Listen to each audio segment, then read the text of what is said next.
यवतमाळ जिल्ह्यातील कळंब तालुक्यातून एक धक्कादायक आणि संतापजनक घटना समोर आली आहे। प्रेम संबंधात अडचण ठरत असल्याने पत्नीनेच पतीला विजेचा शॉक देऊन ठार मारण्याचा प्रयत्न केल्याचा आरोप करण्यात आलाय। ही खळबळजनक घटना कळंब तालुक्यातील पंगडी येथे घडली असून या प्रकरणी पत्नी आणि तिच्या कथित प्रियकराविरोधात गुन्हाही दाखल करण्यात आलाय। फिर्यादी गजानन मोरे यांनी वडगाव जंगल पोलीस ठाण्यात दिलेल्या तक्रारीनुसार 3 मे रोजी मध्यरात्रीच्या सुमारास ते घरी झोपलेले असताना पत्नी हिने विद्युत वायरला ॲल्युमिनियमचा तार बांधून त्यांना विजेचा शॉक देण्याचा प्रयत्न केला।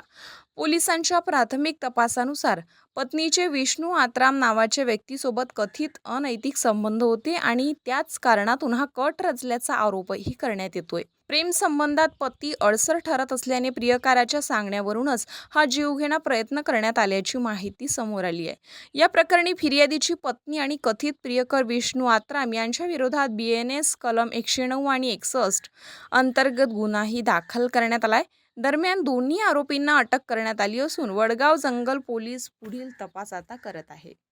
पोलीस ठाणे वडगाव हद्दीतील मौजे पंगडी येथील श्री गजानन वसंता मोरे याचे पत्नीचे त्याच्याच गावातील विष्णू कवडू आत्राम याच्याशी प्रेमसंबंध तयार झाले।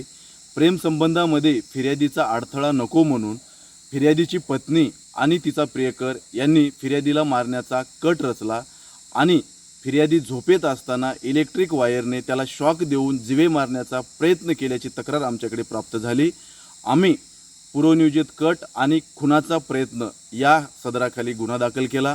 दोन्ही आरोपी प्रियकर व फिर्यादी त्याची प्रेयसी हे दोन्ही आम्ही अटक केलेले असून सध्या तपास सुरू आहे।